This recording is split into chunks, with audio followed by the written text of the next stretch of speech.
안녕하세요. 오늘 우리가 함께 좀 깊이 파고들어 볼 자료는요, 레슬린 뉴비긴이라는 분이 쓴 요한복음 주석, 그 서문입니다. 아시다시피 요한복음 관련해서는 뭐랄까, 책이 정말 쏟아져 나오잖아요. 네, 맞아요. 워낙 매력적이면서도 또 좀 난해하기도 하고 그래서 그런 것 같아요. 그죠? 성경 중에서도 사람을 가장 끌어당기는 것 같으면서도 동시에, 이게 무슨 뜻이지? 쉽게 만드는? 네, 그런 책이니까요. 근데 흥미로운 건 뉴비긴 자신도 자기가 이 분야 뭐 최고 전문가는 아니라고 딱 밝히면서 시작해요. 네, 왜 내가 또 요한복음 주석을 쓰는가 이걸 먼저 설명하는 거죠. 맞아요. 그래서 오늘 우리의 목표는 뉴비긴이 이 복잡한 성경 텍스트를 대체 어떤 시각으로 또 어떤 생각으로 해석하려고 했는지 그 핵심적인 접근법을 좀 이해해 보는 겁니다. 네, 그렇습니다. 뉴비긴이 이 서문에서 던지는 가장 큰 질문 혹은 과제라고 할 수 있는 건 바로 이거예요. 그러니까 나에게는 기독교 신앙이라는 틀도 있고 또 세상을 분석하는 현대적인 비판 방법론도 배웠고 게다가 아주 다른 문화, 그러니까 인도에서의 깊은 경험도 있는데 이 모든 걸 가진 내가 요한복음 같은 아주 오래된 종교 문서를 어떻게 왜곡하지 않고 온전하게 읽어낼 수 있을까? 이 질문이죠. 정말 근본적인 질문이네요. 네. 그리고 여기서 뉴비긴이 정말 중요하게 생각하는 게 바로 텍스트를 읽는 나, 즉 독자가 이미 가지고 있는 어떤 생각이나 믿음, 그 전제를 파악하는 것의 중요성이에요. 독자의 관점이요? 그게 왜 그렇게 중요할까요? 음, 그게 해석에 결정적인 영향을 미치기 때문이라고 보는 거죠. 그 부분이 정말 흥미로웠어요.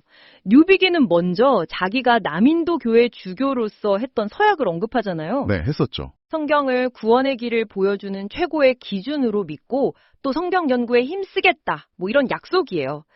그래서 이 주석책 자체가 그 약속을 지키려는 노력의 하나다. 이렇게 밝히고요. 네, 자신의 신앙적 입장을 분명히 하고 시작하는 거죠. 그런데 진짜 재미있는 건 그 인도 경험 이야기예요. 힌두교 라마크리시나 수도회 승려들하고 요한복음을 같이 읽었는데 네, 그 이야기. 그분들이 힌두교의 베단타 철학이라는 틀 안에서 요한복음을 해석하는 걸 들었다는 거죠. 그렇죠. 이게 우리가 보통 대학에서 배우는 역사 비평적 방법론하고는 정말 완전히 다른 접근이잖아요. 완전히 다르죠. 역사 비평은 일단 이 텍스트가 뭐 신학적으로 진리냐 아니냐 이런 질문을 좀 옆으로 밀어놓고 과학적인 도구를 쓰는 것처럼 객관적으로 이 글이 어떻게 형성됐고 뭐 저자의 원래 의도는 뭐였을까 이런 걸 분석하려 하니까요. 네, 객관적 분석. 바로 거기서 뉴비긴의 핵심적인 통찰이 딱 나오는 거예요. 어떤 독서도 완전히 객관적이거나 가치 중립적일 수는 없다는 거죠. 그럴 수 없다. 네, 우리 모두는 이미 자기가 가지고 있는 세상에 대한 이해, 일종의 세계관이라는 안경을 쓰고 텍스트를 본다는 거예요. 안경 비유 좋네요. 그렇죠. 심지어 비판적 연구라고 하는 것조차도 과학적 방법이 타당하다는 어떤 특정한 믿음, 가정 위에서 출발하는 거라는 거죠. 비판적 연구조차도요. 네. 그래서 뉴비긴이 아주 재미있는 비유를 쓰는데 신앙인으로서 기도할 때 쓰는 안경하고 학자로서 연구실에서 쓰는 안경, 이 두 개의 안경을 번갈아 쓰려니까 눈이 필요하다고요. 눈이 필요하다. 정말 와닿는 표현인데요. 이게 그냥 불편하다 이런 뜻이라기보다는 모든 독서 행위에는 필연적으로 독자의 기존 생각과 그 텍스트가 제시하는 어떤 새로운 현실관 사이의 만남, 때로는 긴장 같은 게 있을 수밖에 없다는 걸 보여줘요. 상호작용이군요. 내 생각과 텍스트의 메시지가 부딪히는. 그렇죠. 어떤 글을 읽든 그런 상호작용 과정이라는 거죠. 그래서 뉴비기는 아주 솔직하게 자기 안경, 자기 신념을 그냥 꺼내서 보여주는군요. 네, 맞아요. 숨기지 않죠. 나는 기독교 신자로서 요한복음을 읽는다. 이 책은 예수 그리스도, 그러니까 역사 속에 실제로 오셨던 하나님이자 진리와 생명의 근원이신 분에 대한 증언이다. 이렇게요. 네, 여기서 그가 텍스트라고 할 때는 지금 우리가 손에 들고 있는 이 요한복음 그 자체를 말하는 거예요. 뭐 이게 역사적으로 어떻게 구성되었는지에 대한 학문적인 논증의 결과와는 좀 별개로요. 지금 우리 앞에 이 텍스트 자체. 네, 그리고 증언으로 읽는다는 건 결국 이 글을 통해서 예수 그리스도라는 그 진리 앞에 독자가 서게 되고 궁극적으로는 이 책이 쓰인 목적, 요한복음 20장 31절에 나오듯이 독자가 예수를 믿고 생명을 얻게 하려는 것, 바로 이 목적을 이루는 방식으로 읽겠다는 의지를 보여주는 거죠. 아, 그 목적을 이루도록 읽겠다. 이거 듣다 보니까, 이런 생각이 드네요. 혹시 지금 듣고 계신 여러분도 뭔가 어렵거나 새로운 정보를 접하실 때 나도 모르게 내 독서를 딱 이끌어가는 어떤 믿음이나 전제가 있지 않을까 하고요. 정말 중요한 질문이죠. 내가 어떤 안경을 쓰고 있는지 알아차리는 것, 그게 사실 어떤 텍스트든 좀 정직하게 만나는 첫걸음일까요? 네, 뉴비기는 또 자기가 처한 그 복잡한 상황도 아주 솔직하게 인정하더라고요. 네, 그렇죠. 자기 위치를 명확히 하죠. 자기는 현대 비평 방법론으로 훈련받은 20세기 유럽인이지만 동시에 인도에서 오래 살면서 힌두교의 베단타 철학이 가진 어떤 힘, 그 논리성 같은 것도 깊이 느꼈다. 이거죠? 계몽주의 이후의 서구 문화의 힘과 또 인도 문화의 힘, 그 양쪽을 다는 사람인 거죠. 맞아요. 여기서 진짜 흥미로운 지점은 이거 같아요. 그는 이 두 세계관이 요한복음 엑스트에 던지는 그런 날카로운 질문들을 피하지 않아요. 네, 받아들이죠. 그런데 동시에 반대로 요한복음 텍스트가 이 두 세계관, 그러니까 현대 서구 문화와 인도 문화에 던지는 반대 질문 또한 귀 기울여 듣는다는 거예요. 아, 상호적인 거네요. 일방적인 분석이 아니라 네, 서로 질문을 막 주고받는 역동적인 만남을 생각하는 거죠. 이걸 조금 더 큰 그림에서 보면 뉴비긴이 이 주석을 통해서 하려는 구체적인 작업이 좀 더 명확하게 보여요. 그건 바로 현대 서구 세계라는 지금 여기의 문화 속에서 신앙인으로서 그 문화 사람들이 알아들을 수 있는 언어로 복음의 메시지를 명확하게 설명하고 그렇게 함으로써 그 문화 자체에 자, 당신들은 이걸 어떻게 설명할 거냐 하고 질문을 던지는 거죠. 일종의 선교적 대화랄까요? 아, 그 문화에 질문을 던진다. 근데 그게 어떻게 가능하다고 생각했을까요? 그는 요한복음 자체에 나오는 약속에 근거하는 것 같아요.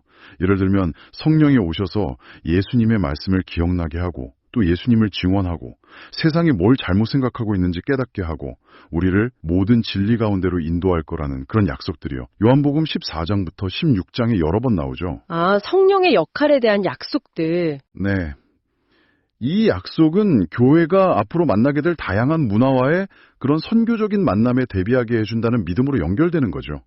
그리고 이 만남은 그냥 뭐 스쳐 지나가는 게 아니라 교회와 세상 모두를 바꾸는 실제적인 사건이고 뉴비긴이 20세기 서구 문화 안에서 예수의 삶과 가르침을 설명하려는 시도도 바로 그 큰 그림의 일부라고 보는 거예요. 그렇군요. 그래서 이 작업이 그냥 책상 앞에서만 이루어진 게 아니라 30년 넘게 남인도 교회에서 실제로 사람들과 성경 공부를 인도하면서 다듬어졌다는 그 배경도 참 중요하네요. 아주 중요하죠. 실천적인 배경이 있는 거죠. 그가 청구했다는 학자들 이름만 봐도 뭐 베렛, 브라운, 불트만, 쿨만, 도드 뭐 이런 분들인데 이 사람들이 쓴 책 페이지만 합쳐도 6천 쪽이 넘고 네, 방대하죠. 심지어 이 학자들 사이에 일치된 의견은 거의 없다고 하잖아요. 와, 이것만 봐도 요한복음 연구가 얼마나 넓고 복잡한지 그냥 감이 오더라고요. 그렇습니다. 거의 모든 구절마다 뭐 본문 비평 문제, 문법 문제, 역사적 배경, 해석의 차이, 수많은 질문들이 제기되죠.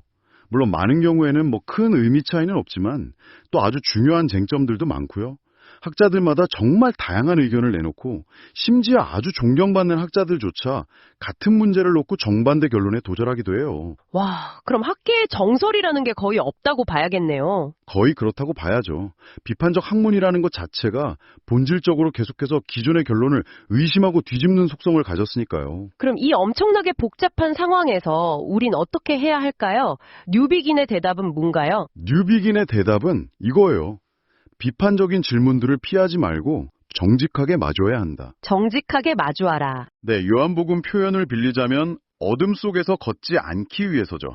하지만 그렇다고 해서 현대학문이 2000년 전 원저자보다 무조건 더 잘 이해해야 한다고 가정할 필요는 없다는 거예요. 아, 현대 학문의 우월성을 가정하지 말라. 그렇죠.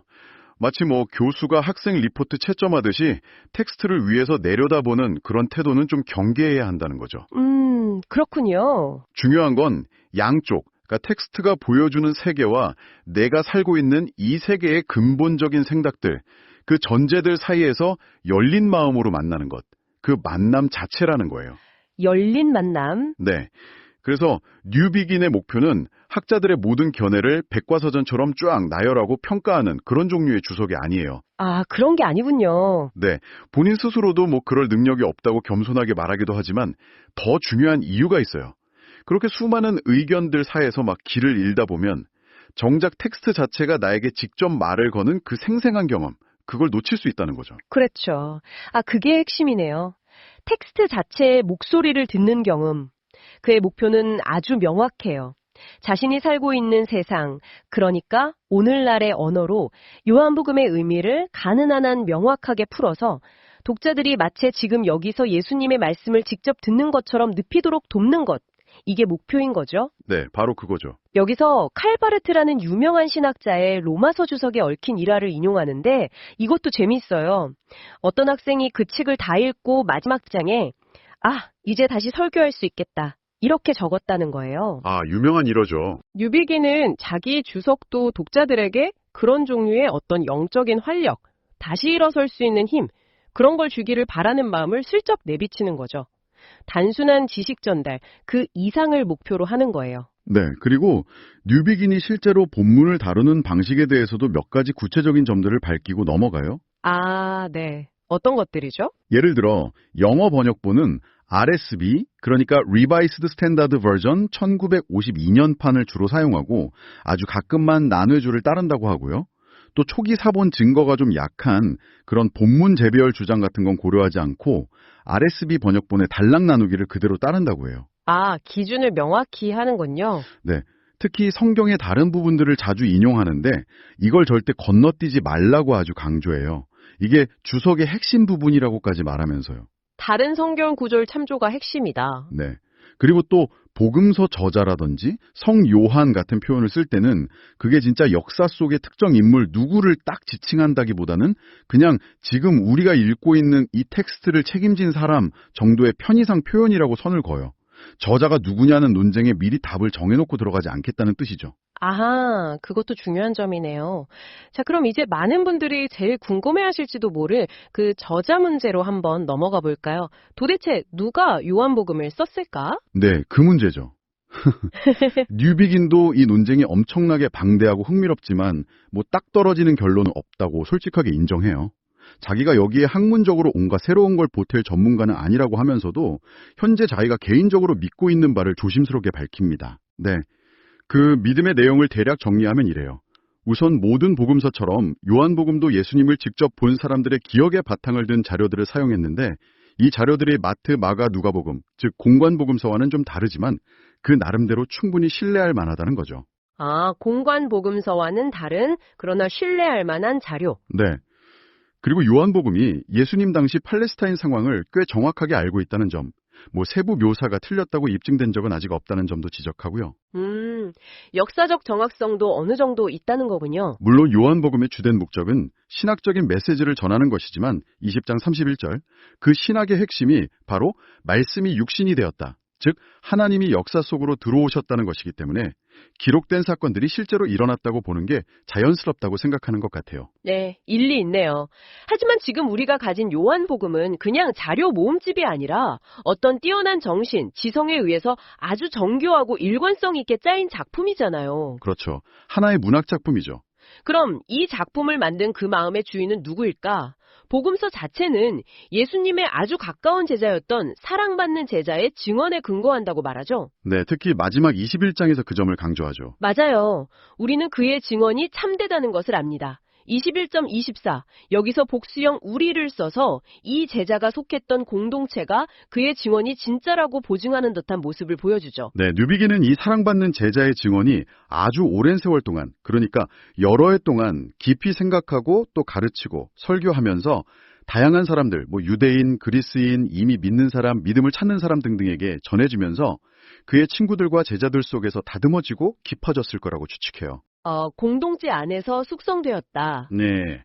그리고 그 공동체 사람들 중 한 명이 1장부터 20장까지를 지금의 형태로 편집했고 나중에 21장이 뭐 같은 사람일 수도 있고 다른 사람일 수도 있지만 덧붙여졌을 거라고 보는 거죠. 시기적으로는 아마도 베드로가 순교한 후, 그러니까 대략 서기 65년 이후 어느 시점일 거라고 추정하고요. 그렇군요. 자, 여기서 이제 진짜 핵심 질문이 나오네요. 그래서 그 사랑받는 제자가 대체 누구냐는 거예요. 네, 모두가 궁금해하는 질문이죠. 뉴비기는 여러 후보들 중에 세베대의 아들 요한일 가능성이 가장 높다고 보기는 해요. 하지만 그게 결정적으로 중요한 문제는 아니라고 딱 잘라 말해요. 맞아요. 누가복음의 저자가 누구인지 모르는 게 누가복음의 권위를 떨어뜨리지 않는 것처럼요. 그렇죠. 진짜 중요한 질문은 이것이라고 던집니다. 왜 복음서 저자 혹은 최종 편집자는 이 핵심 증인의 이름을 끝까지 숨겼을까요? 그의 증언이 참되다고 그렇게 힘주어 말하면서도 왜 그의 정체를 밝히는 대신 익명으로 남겨두었을까요? 물론 뉴비기는 사랑받는 제자가 그냥 작가가 꾸며낸 허구의 인물이라는 주장은 진지하게 생각할 가치도 없다고 덧붙이긴 해요. 자, 뉴비긴의 대답은 뭘까요? 아주 명쾌하고 강력해요. 이 익명성은 바로 우리, 독자들이 증인이라는 그 사람 자체에 집중하는 게 아니라 그가 전하는 증언, 즉 메시지 그 자체, 우리는 그의 증언이 참되다는 것을 압니다에 귀 기울이도록 하기 위한 의도적인 장치라는 거예요. 아, 증인이 아니라 증언에 집중하게 하려고. 네, 복음서 앞부분에 나오는 또 다른 요한, 즉 세례자 요한처럼 이 증인도 결국은 소리일 뿐이라는 거죠. 말하는 사람이 누구냐보다 그가 무슨 말을 전하느냐가 중요하다는 메시지예요. 와, 소리일 뿐이다. 정말 인상적인데요. 그렇죠. 여기서 레이몬드 브라운이라는 또 다른 유명학자의 말을 인용하는데 이게 또 재미있어요. 성서학자들이 탐정소설을 엄청 좋아한다는 건 뭐 유명한 사실이다. 요한복음 저자가 누군지 찾는 문제에서 이 두 관심사가 딱 만난다고요. 네, 그런 면이 있죠. 네, 그런 지적 호기심, 누가 썼는지 딱 알아맞히고 싶은 그런 마음이 드는 건 당연하죠. 하지만 유비기는 강조합니다. 요한복음은 그런 종류의 퀴즈 풀라고 쓰인 책이 아니라는 걸요. 네, 목적이 다르다는 거죠. 우리의 목표는 증인의 신원을 막 파헤치는 게 아니라 그가 증언하는 진리, 즉 예수라는 육신 안에 나타난 하나님 자신과 정면으로 마주하는 것이어야 한다는 거죠. 그 증언은 참되고 그것이 바로 하나님의 진리이자 생명이기 때문이라는 거고요. 결국 요한복음에 대한 어떤 해설이나 주석이든 그것이 복자와 텍스트, 그리고 텍스트가 증언하는 그 진리와의 살아있는 만남을 가능하게 해주느냐, 그렇지 못하느냐로 평가받아야 한다. 이게 뉴비긴의 최종적인 입장인 셈이죠. 네, 오늘 우리가 함께 탐구해본 뉴비긴의 요한복음 주석 서문, 정말 많은 생각을 하게 만드네요. 요약하자면 뉴비긴의 접근법은 첫째, 모든 독자는 자신의 안경, 즉 신념 체계를 가지고 텍스트를 본다는 것을 솔직하게 인정하는 데서 시작하고요. 네, 그게 출발점이죠. 둘째, 그는 현대 유럽 문화와 인도 문화라는 서로 다른 세계 사이를 오가면서 양쪽 세계가 텍스트에 질문을 던지게 하고 동시에 텍스트가 그 세계들의 반대 질문을 던지게 하는 그런 역동적인 대화를 추구했죠. 그렇죠. 상호적인 만남. 마지막으로 그의 궁극적인 목표는 역사 비평 논쟁 자체에 빠지기보다는 오늘을 사는 독자들의 요한복음의 메시지를 정말 직접적으로 듣고 반응하도록 돕는 것, 바로 이거였네요. 맞습니다. 결국 이 모든 노력은 요한복음 자체가 쓰인 목적, 즉 독자가 예수를 믿고 생명을 얻게 하려는 그 목적, 요한복음 20장 31절의 목적을 이루도록 돕기 위한 것이었다고 할 수 있겠네요. 네, 정확합니다. 자, 그럼 마지막으로 오늘 나눈 이야기를 바탕으로 여러분께서 혼자 한 번 더 깊이 생각해 보실 만한 질문 하나를 던져드리고 싶습니다. 오, 네. 어떤 질문인가요? 뉴비기는 텍스트와 독자의 세계가 서로 영향을 주고받고 특히 텍스트가 독자의 세계에 반대 질문을 던진다고 강조했잖아요. 네, 그랬죠. 그렇다면 오늘년 우리가 요한복음을 읽을 때 이 아주 오래된 텍스트가 어쩌면 우리가 너무나 당연하게 여기고 있는 우리 시대의 어떤 문화적 가정들 혹은 현대의 신화들에 대해서 우리가 아직 깨닫지 못한 방식으로 도전하고 있지는 않을까요? 현대의 신화에 대한 도전. 네, 요한복음은 지금 바로 여러분의 세계를 향해서 어떤 예상치 못한 반대 질문을 던지고 있을지도 모릅니다. 한번 조용히 귀 기울여 보시는 건 어떨까요? 안녕하세요. 오늘 저희가 함께 깊이 들여다볼 자료는 요한복음의 문을 여는 첫 18절, 흔히 서막이라고 부르는 부분에 대한 해설입니다. 네, 요한복음 서막이죠. 이 부분을 복음서 전체의 어떤 서곡, 오프로처처럼 보는 시각이 참 흥미롭더라고요. 맞아요. 앞으로 나올 이야기의 핵심 주제들을 미리 쫙 보여주는 거죠. 네, 생명, 빛과 어둠, 진리, 영광, 이런 중요한 것들요. 자, 이 해설 자료를 보면서 한번 자세히 이야기 나눠보죠. 좋습니다. 저희 목표는 이 짧지만 강렬한 구절들이 그 예수라는 인물의 정체성, 또 그 의미를 얼마나 깊이 있게 드러내는지, 그리고 이게 오늘을 사는 당신에게 어떤 의미가 있을지 같이 한번 생각해 보는 겁니다. 네. 이 서막은 정말 단순한 도입 그 이상입니다. 복음서 전체를 여는 열쇠라고 할 수 있어요. 열쇠요? 네. 방금 말씀하신 생명, 빛, 어둠, 진리, 영광 같은 큰 개념들이 여기서 처음 딱 제시되면서 그 의미의 기초가 놓이는 거거든요. 아하. 그리고 자료에서도 나오지만 이 서막은 나중에 나오는 세례 요한의 증언하고 아주 자연스럽게 연결되게끔 짜여 있어요. 그렇군요. 그리고 이 해설은 아주 근본적인 질문에서 시작해요. 뭐냐면 인간의 언어와 경험을 뛰어넘는 그런 새로운 진리. 그러니까 예수 그리스도가 도대체 누구신지를 어떻게 설명할 수 있을까 하는 거죠. 아, 그렇죠. 그게 참 어려운 문제였겠네요. 네.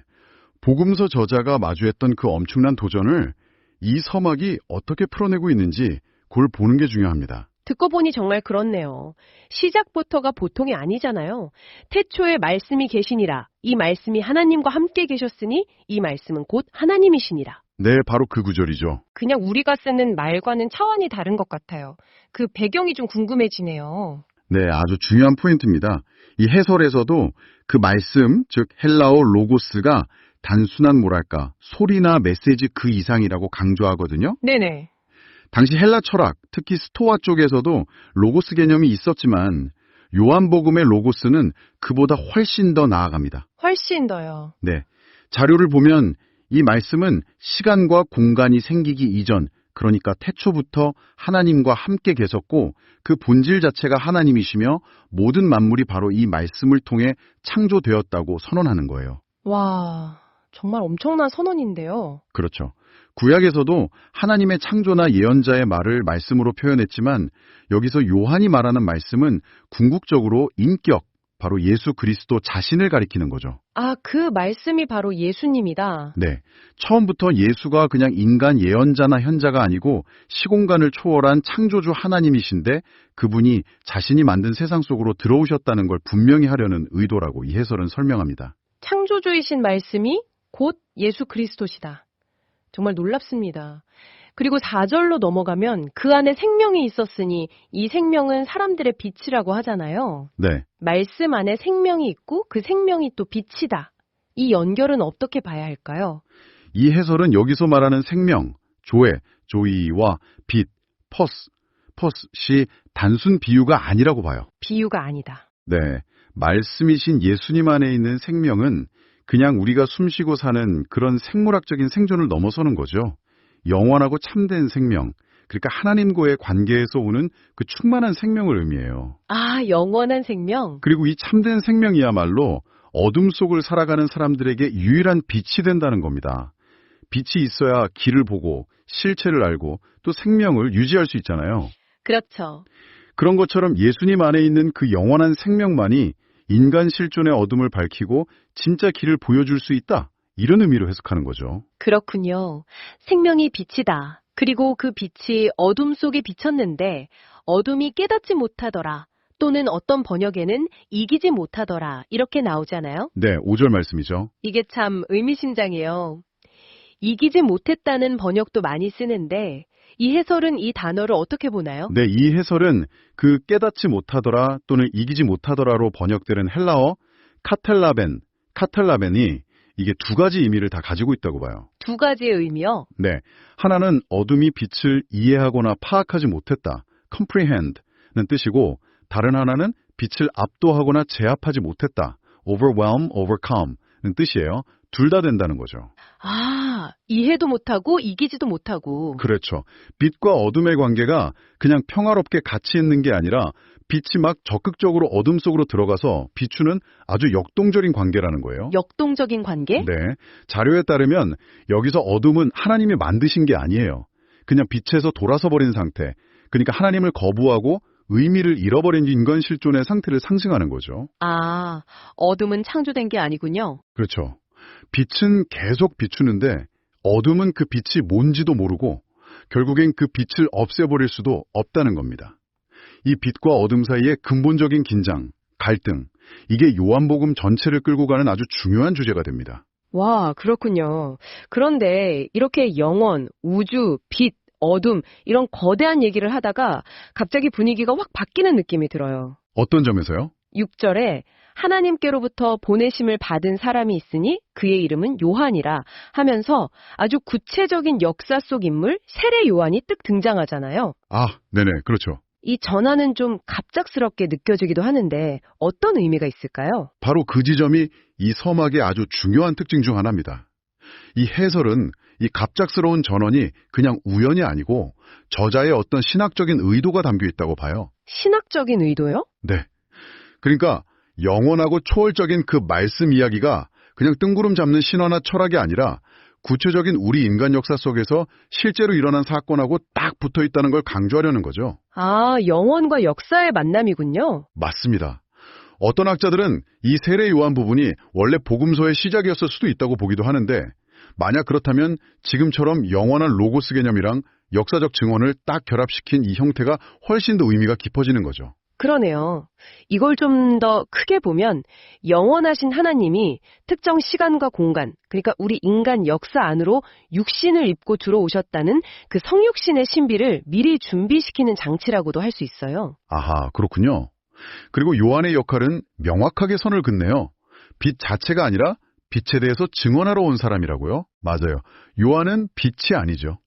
빛을 비추는 거울이나 뭐랄까 빛을 가리키는 손가락 같은 존재예요. 손가락. 네, 그의 역할은 사람들을 자기한테 오게 하는 게 아니라 오직 참빛이신 예수 그리스도께로 인도하는 거였죠. 네.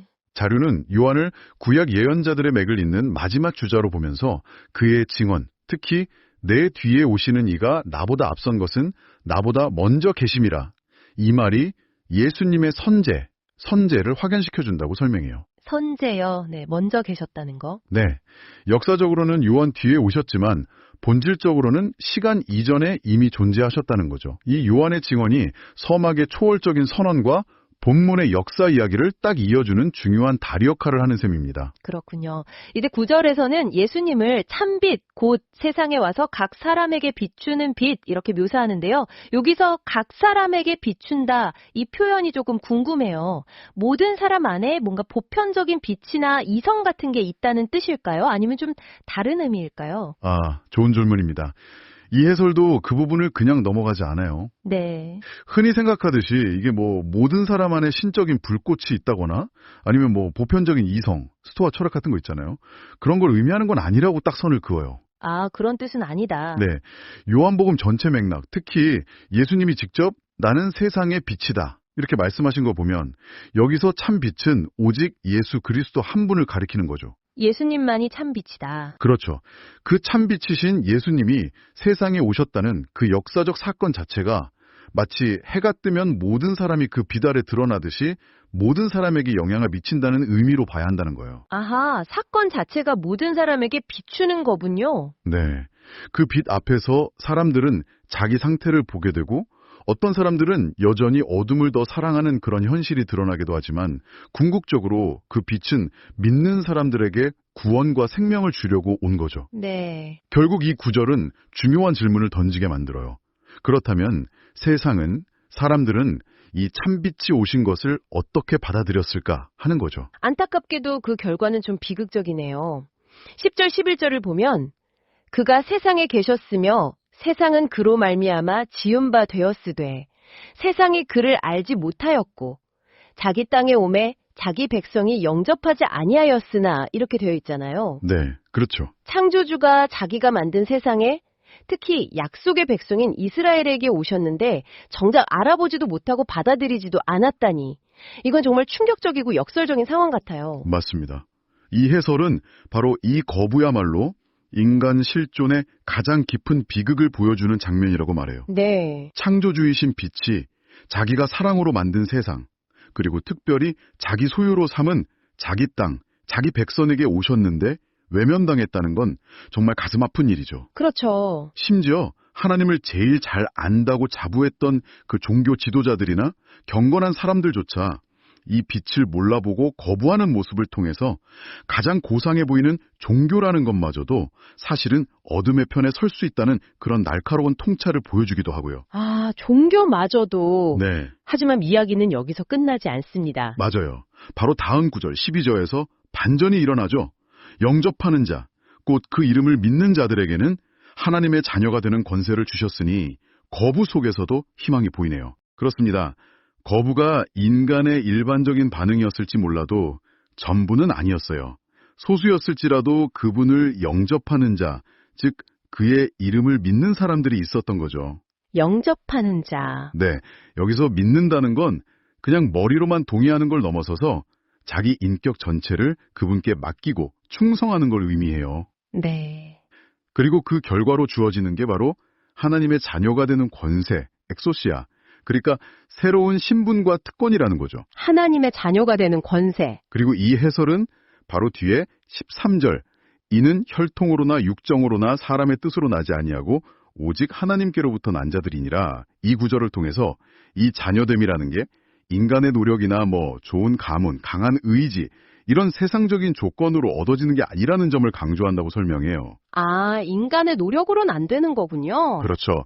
전적으로 하나님의 주권적인 행위, 다시 말해 위로부터 나는 것, 본질적으로 새로운 창조나는 겁니다. 이건 완전한 하나님의 선물이라는 거죠. 그리고 마침내 이 서막 전체를 꿰뚫는 가장 강력하고 중심적인 선언이 14절에 나오네요. 네, 14절이죠. 말씀의 육신이 되어 우리 가운데 거하심에 우리가 그의 영광을 보니 아버지의 독생자의 영광이요 은혜와 진리가 충만하더라. 정말 짧은데 신학적으로 어마어마한 깊이가 느껴지는 구절입니다. 정확합니다. 말씀이 육신이 되었다. 사르크세게네또. 바로 이게 기독교 신앙의 심장부에 있는 성육신의 신비예요. 성육신. 네, 영원하시고 전능하신 창조주 하나님, 그 말씀이 육신, 사르크스, 그러니까 우리처럼 연약하고 제한적이고 결국 죽을 수밖에 없는 그런 몸을 입으셨다는 선언입니다. 아, 그리고 우리 가운데 거하신다는 표현이잖아요. 이게 헬라어 원문으로는 장막을 치셨다는 의미가 있어요. 장막을 치셨다. 네, 이 해설은 이게 구약시대에 하나님께서 이스라엘 백성 가운데 임재하셨던 그 이동식 성막, 태버네클, 그리고 그 안에 머물렀던 하나님의 영광, 쉐키나를 의도적으로 떠올리게 한다고 지적해요. 아, 구약의 성막과 연결되는군요. 그렇죠.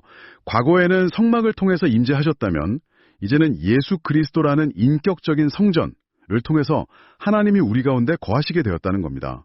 그리고 제자들은 그분의 삶과 사역 전체를 통해서 그 영광을 봤다라고 증언하는 거죠. 그런데 그 영광이라는 게 좀 의외예요. 보통 영광하면 뭔가 막 눈부시고 화려하고 강력한 그런 모습을 생각하게 됐는데 이 해설은 예수님의 영광을 좀 다르게 설명하는 것 같아요. 네, 맞아요. 여기서 아주 흥미로운 반전이 있습니다. 요한복음에서 말하는 예수님의 영광은 세상에 기대하는 그런 군사적 정치적 힘자랑이나 초자연적인 현상의 화려함하고는 거리가 좀 멀어요. 그럼 어떤 영광이죠? 오히려 이 해설은 예수님의 영광이 그분의 철저한 자기 낮춤, 그리고 겸손한 순종 속에서 가장 빛난다고 강조해요. 자기 낮춤과 순종 속에서요? 네. 예를 들면 제자들의 발을 씻기시는 모습, 또 아버지의 뜻에 따라서 십자가 죽음까지도 기꺼이 받아들이시는 모습, 바로 이런 모습들이야말로 아버지의 독생자로서 보여주신 진짜 영광이라는 거죠. 아, 생각했던 영광이랑은 정말 다르네요. 그렇죠. 세상의 자기중심적인 영광 개념을 완전히 뒤집는 거죠. 사랑과 섬김, 자기를 내어주는 데서 드러나는 하나님의 영광이라고 설명합니다. 네. 또 그분 은혜와 진리가 충만하더라고 하잖아요. 이것도 구약에서 하나님의 변함없는 사랑, 헤세드과 신실하심, 에메트를 묘사하는 표현하고 깊이 연결돼요. 아, 출애굽기에 나오는 그 표현 말씀이시죠? 네, 맞습니다. 예수님 안에서 하나님의 그 신실한 사랑과 진리가 온전히 나타났다는 걸 보여주는 거죠. 여기서 진리는 그냥 사실이 맞다 틀리다를 넘어서서 하나님의 신뢰성, 그리고 참된 것, 실제라는 의미까지 다 포함하는 개념이고요. 영광의 개념도 새롭고 하나님의 신실한 사랑과 진리가 충만하신 분. 그 다음 16절과 17절은 모세의 율법하고 예수 그리스도를 통한 은혜와 진리를 좀 대조하는 것 같아요. 네, 그렇죠. 우리가 다 그의 충만한 데서 받으니 은혜 위에 은혜로라. 율법은 모세로 말미암아 주어진 것이요 은혜와 진리는 예수 그리스도로 말미암아 온 것이라. 이 대조는 뭘 말하려는 걸까요? 네, 이 해설은 율법도 물론 하나님이 주신 귀한 선물이었다는 걸 인정합니다. 율법이 하나님의 뜻을 보여주고 죄가 뭔지 깨닫게 해주는 역할을 했으니까요. 네, 율법도 중요했죠. 하지만 그것은 어디까지나 장차올 더 좋은 것, 그러니까 실체이신 그리스도의 그림자 같은 거였고 궁극적으로 사람들에게 생명을 줄 수는 없었다고 설명해요. 아, 생명을 줄 수는 없었다. 네, 율법은 우리가 어떻게 살아야 하는지는 보여줬지만 그렇게 살 수 있는 능력까지 주지는 못했다는 한계가 있었던 거죠. 그렇군요. 반면에 예수 그리스도를 통해 온 은혜와 진리는 그냥 어떤 지침이나 규칙이 아니라 하나님 자신에게서 흘러나오는 생명과 빛 그 자체라는 겁니다. 그래서 믿는 사람들, 우리 모두는 그리스도의 그 충만함 안에서 계속해서 새로운 은혜를 받는다고 고백하는 거예요. 은혜 위에 은혜라는 표현은 마치 파도가 계속 밀려오듯이 하나의 은혜가 또 다른 은혜를 경험하게 해주는 발판이 되는 마리지 않는 샘 같은 그런 풍성함을 나타낸다고 자료는 설명합니다. 은혜 위에 은혜. 정말 풍성한 느낌이네요. 그렇죠. 이건 모세 시대를 훨씬 뛰어넘는 하나님의 자기 계시의 절정이라고 할 수 있어요. 그리고 여기서 처음으로 예수님의 완전한 이름과 칭호, 예수 그리스도가 모세와 딱 대조되면서 등장하는 것도 아주 의미심장하죠. 그렇다면 이 모든 이야기의 최종적인 결론은 무엇일까요? 이 서막이 우리에게 궁극적으로 전달하려는 메시지의 핵심, 이걸 뭐라고 정리할 수 있을까요? 그 답은 마지막 18절에 아주 명확하게 나와 있습니다. 본래 하나님을 본 사람이 없을 때 아버지 품속에 있는 독생하신 하나님이 나타내셨느니라. 아, 마지막 구절이군요. 네, 이 구절은 먼저 인간의 근본적인 한계를 딱 인정하고 시작해요. 어떤 인간도, 심지어 그 위대한 모세조차도 하나님의 본질을 직접 마주해서 본 사람은 없다는 거죠. 네, 출애굽기에도 나오죠. 그렇죠. 모세는 기껏해야 하나님의 영광의 뒷모습 정도만 볼 수 있었잖아요.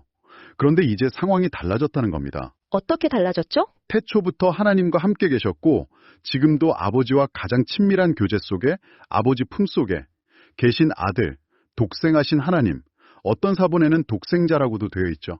그래서 마침내 하나님이 어떤 분이신지를 온전히 나타내셨다. 엑세게사토, 그러니까 설명하고 해석해 주셨다는 거예요. 아, 아들이 하나님을 보여주셨다. 네. 따라서 이 해설은 결론적으로 이렇게 말합니다.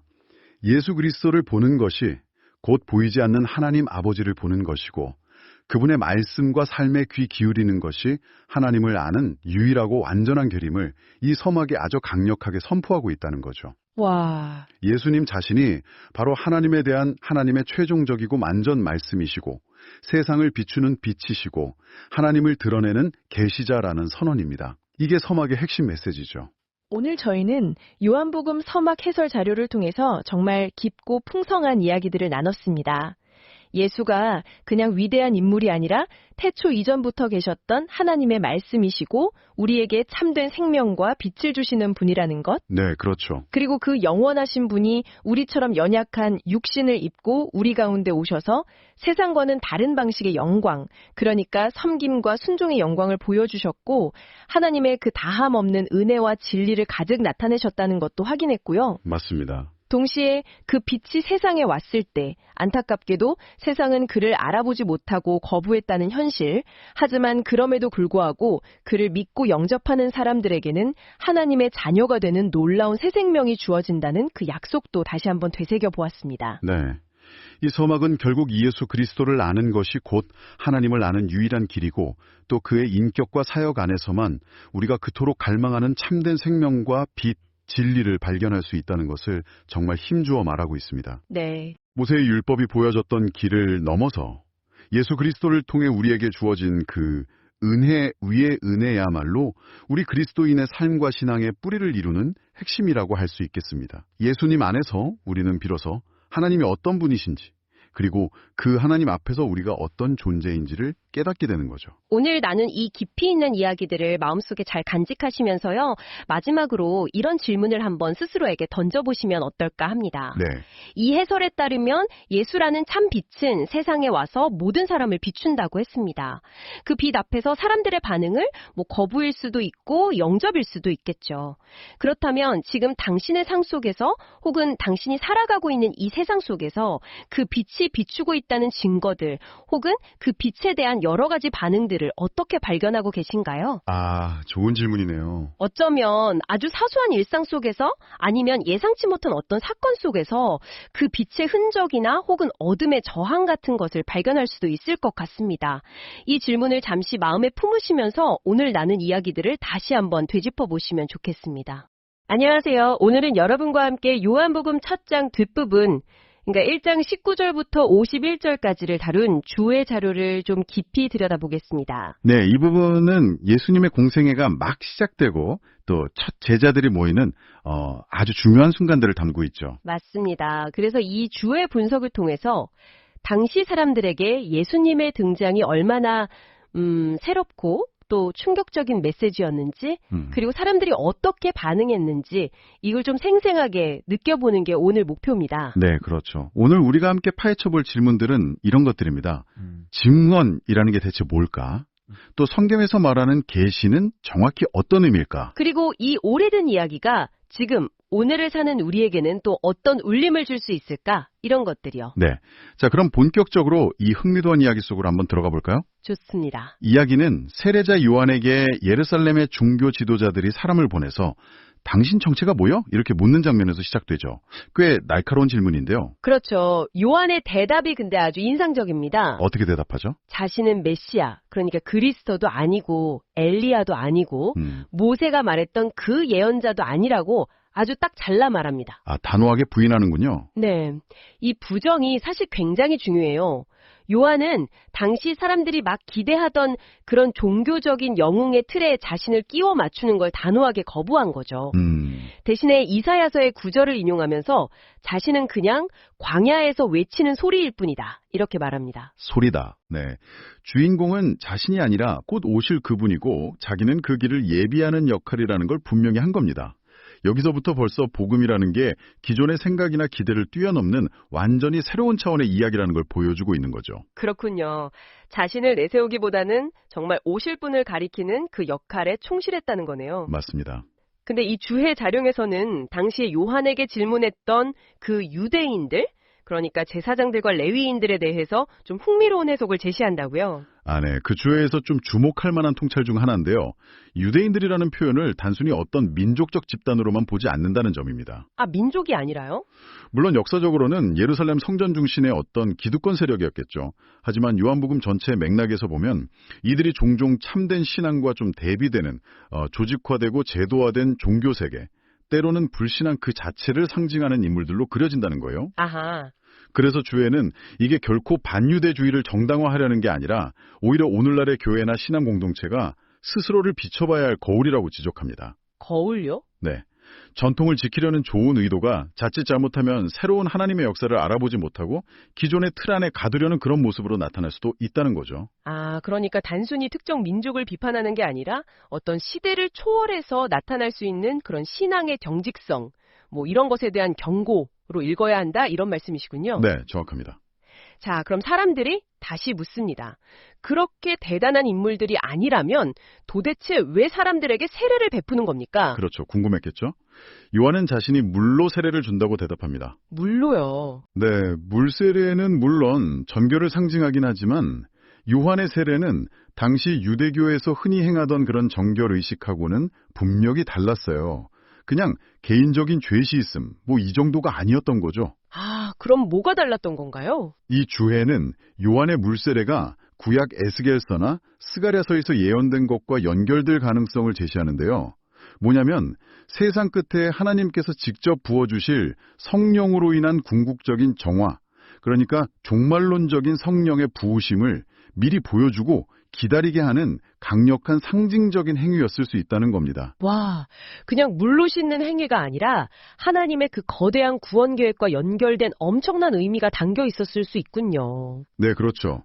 하지만 요한 자신은 그 궁극적인 정화를 자기가 직접 이룬다고는 절대 말하지 않아요. 아, 자기가 하는 게 아니다. 네, 그의 대답은 기호와 실제의 사이에 분명한 선을 긋는 거예요. 비유하자면 물세례는 목적지를 가리키는 표지판 같은 겁니다. 표지판이요? 네, 중요한 건 표지판 자체가 아니라 그게 가리키는 진짜 목적지, 즉 곧 오실 예수님과 그분이 주실 성령 세례라는 거죠. 물세례는 그 자체로 완성된 무엇이 아니라 비교할 수 없이 더 위대하고 실제적인 변화를 가리키는 일종의 예고편에 불과하다는 겁니다. 예고편이라. 그 비유가 확 와닿네요. 그럼 드디어 본편, 예수님이 등장하시는군요. 네, 맞습니다. 다음 날 요한의 예수님이 오시는 것을 보고 외칩니다.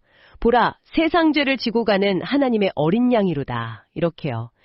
이전에 자신은 그의 신발끈 풀기도 감당 못한다고 했던 바로 그분이라고 증언합니다. 네, 여기서 하나님의 어린 양이라는 이 표현, 이게 정말 중요하고 여러 겹의 의미를 품고 있습니다. 어떤 의미들이죠? 구약 성경을 아는 사람이라면 즉시 출애굽 때 이스라엘 백성을 구원했던 유월절 어린 양이나 아니면 성전에서 죄를 속하기 위해 바쳐졌던 희생 제물들 이런 걸 떠올렸을 거예요. 네네. 그런데 요한은 그 범위를 훨씬 확장시켜요.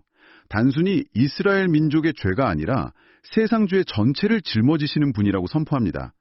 이건 정말 혁명적인 선언이죠. 세상의 모든 죄를 대신 지신다. 정말 엄청난 선언이네요. 근데 요한이 그걸 어떻게 알았을까요? 그냥 예수님을 딱 보고 저분이 바로 그 어린 양이구나. 이렇게 직감적으로 안 걸까요? 바로 그 지점이 이 주에서 강조하는 또 다른 핵심입니다. 이것은 인간적인 통찰이나 예리한 관찰의 결과가 아니라 전적으로 하나님의 계시, 레벨레이션에 의한 알미라는 겁니다. 계시요? 네, 요한 스스로도 나도 그를 알지 못하였으나 라고 바로 뒤에서 2번이나 강조해서 말하거든요. 아, 그랬죠. 그가 예수님을 알아본 결정적인 계기는 예수님이 세례를 받으실 때 성령이 비둘기같이 그분 위에 내려와 머무는 것을 본 사건 때문이었죠.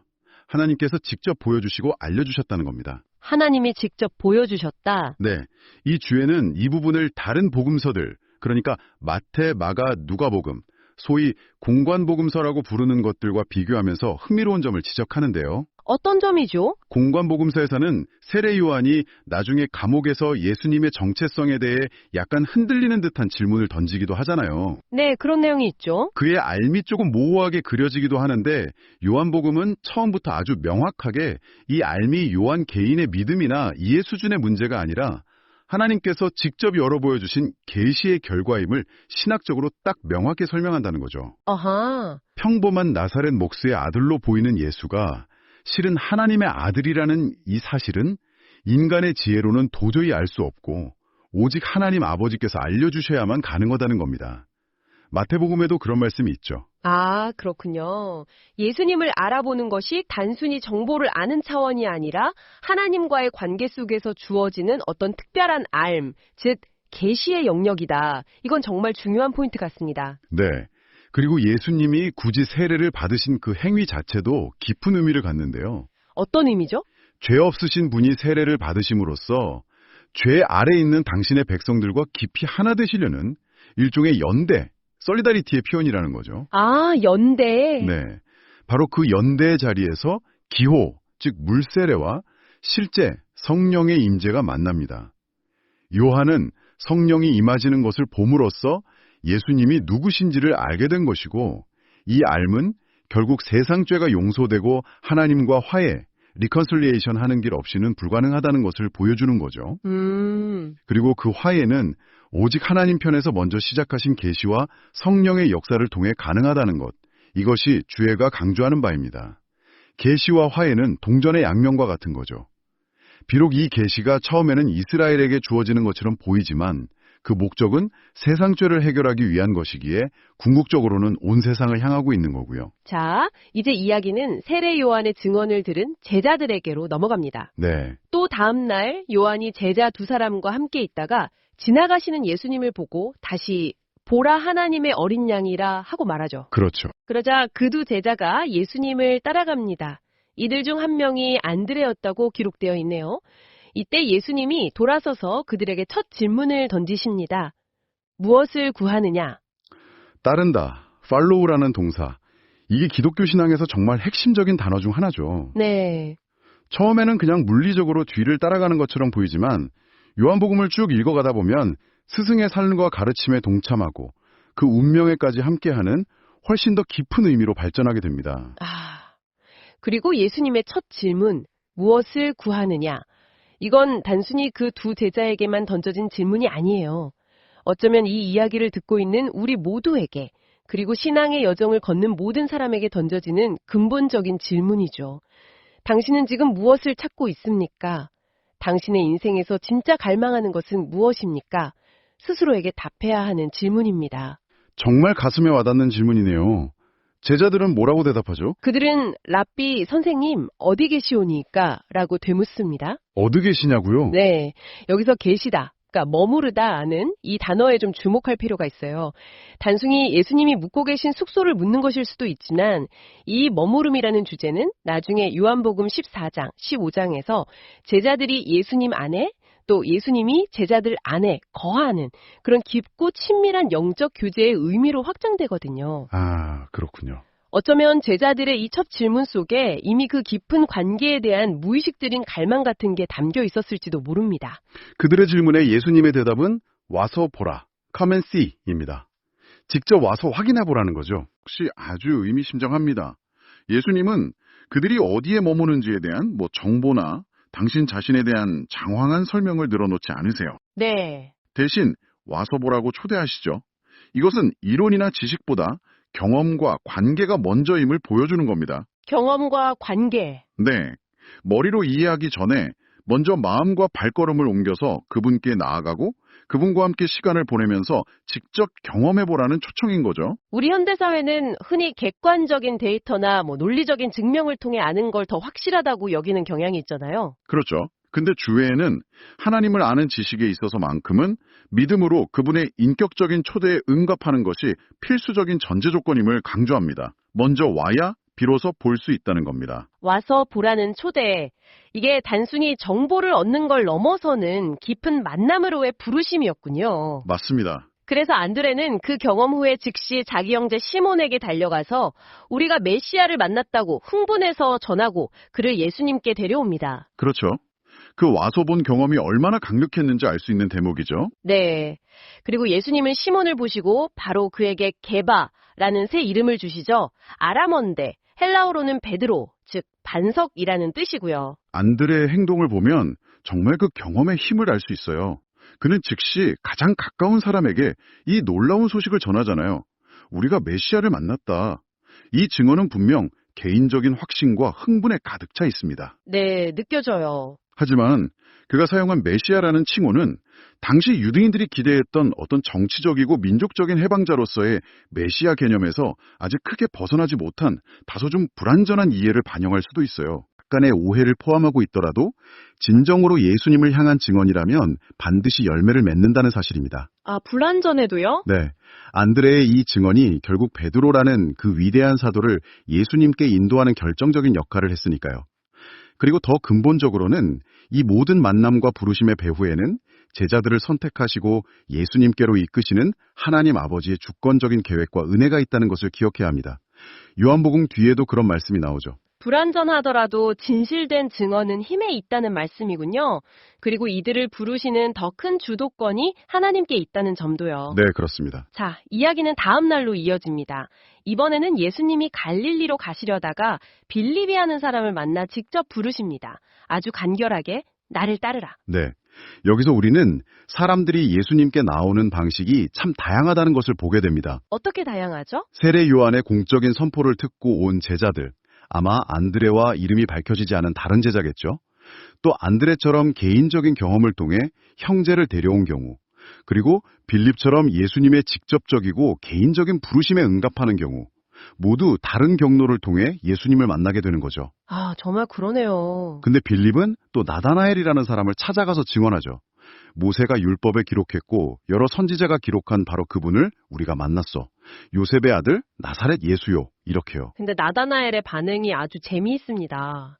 나사렛에서 무슨 선한 것이 날 수 있느냐라며 아주 회의적인 반응을 보이죠. 정말 솔직한 반응이죠. 당시 나사렛이 그렇게 별 볼 일 없는 작은 동네였기 때문일까요? 아니면 나다나엘이 좀 냉소적인 성격이었을까요? 둘 다 가능성이 있어요.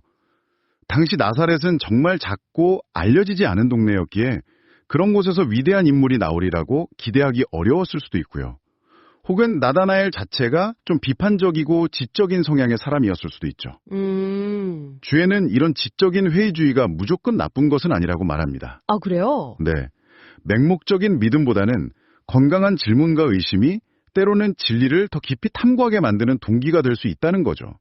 하지만 중요한 것은 그 회의주의가 새로운 것을 배우거나 경험할 가능성 자체를 완전히 차단해버려서는 안 된다는 점입니다. 회의주의의 양면성이군요. 그럼 빌립은 이 회의적인 친구에게 어떻게 대답하나요? 빌립의 대답은 놀랍게도 앞서 예수님이 하셨던 말씀과 똑같습니다. 아, 또요? 네. 와서 보라. 와서 보라. 백마지 설명보다 직접 와서 당신의 눈으로 확인해 보라는 거죠. 회의주의자에게는 자신의 의심을 잠시 내려놓고 열린 마음으로 직접 부딪혀 볼 용기가 필요하다는 메시지이기도 합니다. 그리고 나다나엘은 정말로 와서 보려고 합니다. 이 행동 자체가 그가 비록 처음에는 회의적이었을지라도 마음속에 간사함, 그러니까 속임수, 가열 같은 게 없는 진리를 찾는 정직한 사람이었음을 보여준다고 주에는 해석합니다. 그는 빛으로 나오기를 두려워하지 않았던 거죠. 결국 중요한 건 직접 확인해 보려는 그 열린 마음이었군요. 네. 그리고 예수님은 나다나엘이 오자마자 그를 그냥 꿰뚫어 보시는 듯한 말씀을 하십니다. 보라, 이는 참으로 이스라엘 사람이라 그 속에 간사한 것이 없도다. 그렇죠. 유대인들에게는 종종 율법을 묵상하거나 기도하는 그런 경건한 장소로 여겨졌거든요. 아, 그런 의미가 있었군요. 어쩌면 나다나엘은 그곳에서 메시아를 기다리면서 깊은 영적 씨름을 하고 있었을지도 모릅니다. 그런데 예수님께서 아무도 몰랐을 그 은밀한 순간과 그의 내면을 정확히 알고 계시다는 그 사실에 압도된 거죠. 이건 단순한 정보가 아니라 자신을 완전히 아시는 어떤 신적인 통찰력으로 느껴졌을 겁니다. 그렇죠. 그래서 그는 즉시 고백합니다. 라삐어, 당신은 하나님의 아들이시오. 당신은 이스라엘의 임금이로소이다. 와, 회의주의자였던 나다나엘이 순식간에 엄청난 신앙 고백을 하게 되네요. 그렇죠. 그런데 예수님의 반응은 더 놀랍습니다. 내가 너를 무화과나무 아래서 보았다 함으로 믿느냐, 이보다 더 큰 일을 보리라 하고 하시면서 아멘 아멘, 진실로 진실로로 시작하는 아주 장엄한 선포를 하시죠. 맞습니다. 바로 인자, son of man에 대한 말씀입니다. 네, 맞아요. 인자라는 이 호칭, 이게 복음서 전체에서 예수님이 자기 자신을 가리켜 가장 즐겨 사용하신 것으로 보이는 매우 중요한 표현입니다. 인자. 가장 단순하게는 그냥 사람의 아들, 즉 사람을 의미할 수도 있지만 성경적인 배경을 보면 훨씬 깊은 의미를 함축하고 있어요. 예를 들면요? 예를 들어 시편 8편에서는 하나님께서 인자를 생각하시고 돌보시며 그에게 영광과 존귀로 관을 씌우셨다고 노래하거든요. 그리고 특히 다니엘서 7장에서는 인자 같은 이가 하늘 구름을 타고 와서 하나님으로부터 영원한 나라와 권세를 받는 그런 환상이 나오죠. 아, 그러니까 인자라는 말이 단순히 인간이라는 뜻을 넘어서 하나님으로부터 특별한 영광과 권세를 받은 존재를 가리키는 그런 심오한 의미를 담고 있는 거군요. 그렇습니다. 예수님은 제자들이 앞서 고백했던 여러 칭호들, 예를 들어 하나님의 어린 양, 메시아, 율법과 선지자가 말한 그의, 하나님의 아들, 이스라엘의 왕 같은 것들을 굳이 부정하거나 하나하나 바로잡으려 하지 않으세요. 네. 대신 그 모든 기대와 이해를 품으면서도 동시에 그것들을 넘어서는 더 근본적이고 포괄적인 자기 정체성을 이 인자라는 호칭 속에 담아서 조용히 제시하시는 거죠. 아, 이 호칭은 듣는 사람으로 하여금 내가 생각하는 예수는 누구인가? 라는 질문을 스스로에게 던지게 만드는 그런 힘이 있습니다. 그렇군요.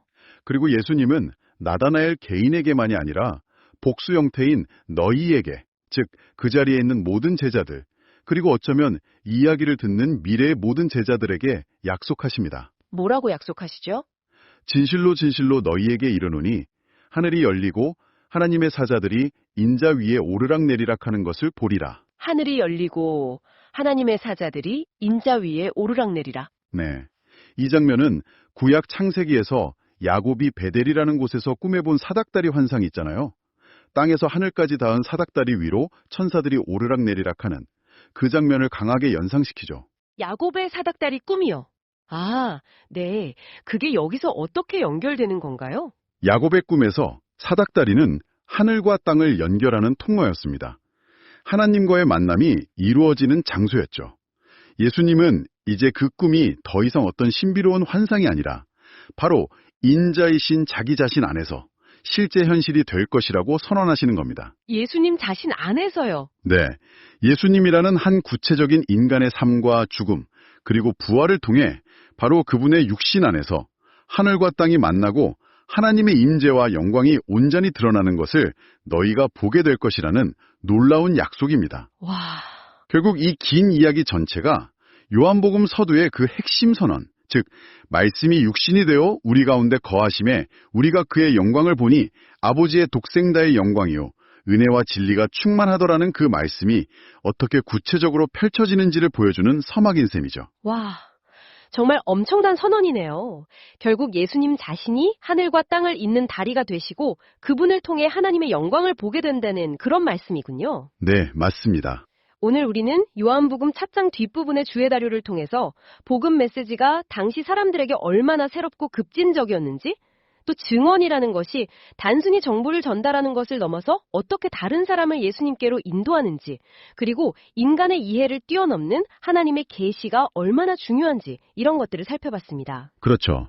또한 제자들이 각기 다른 배경과 질문, 그리고 회의를 가지고 있었음에도 불구하고 다양한 방식으로 예수님께 나와서 그분을 따르게 되는 그 과정도 아주 흥미로웠고요. 네. 그리고 이 모든 이야기의 클라이맥스는 결국 인자 위에 하늘이 열리고 천사들이 오르내리는 것을 보게 되리라는 그 약속이었습니다. 이것은 어떤 추상적인 신학 이론이나 철학적 개념에 대한 이야기가 아니었어요. 네. 예수라는 한 구체적인 인간 존재 안에서 그분의 삶과 사역이라는 구체적인 시공간 속에서 하늘의 실제, 즉 신적인 것과의 만남이 실제로 이루어진다는 선언이었죠. 그렇다면 이 이야기가 오늘 우리에게 던지는 마지막 질문은 무엇일까요? 아마도 이것 아닐까요? 첫 제자들이 예수님이라는 한 인간 안에서 열린 하늘을 보고 경험하도록 초대받았던 것처럼 오늘 우리는 어디에서 그리고 어떻게 그 열린 하늘을 우리 삶의 구체적인 현실 속에서 신적인 실제와의 만남을 경험할 수 있을까 하는 질문 말입니다. 어쩌면 우리 시대의 나사렛 같은 그런 소외된 곳에서 혹은 나다나엘처럼 회의와 질문이 가득한 우리 마음속에서 여전히 와서 보라는 그분의 초대가 들려오고 있는 것은 아닐까요? 네. 우리 각자의 삶 속에서 그 초대에 어떻게 응답하며 하늘과 땅이 만나는 지점을 발견해 갈 수 있을지 계속해서 탐구해 볼 만한 질문인 것 같습니다. 네. 와서 보라는 초대가 오늘 우리에게도 유효하다는 말씀, 정말 깊이 새겨듣게 됩니다.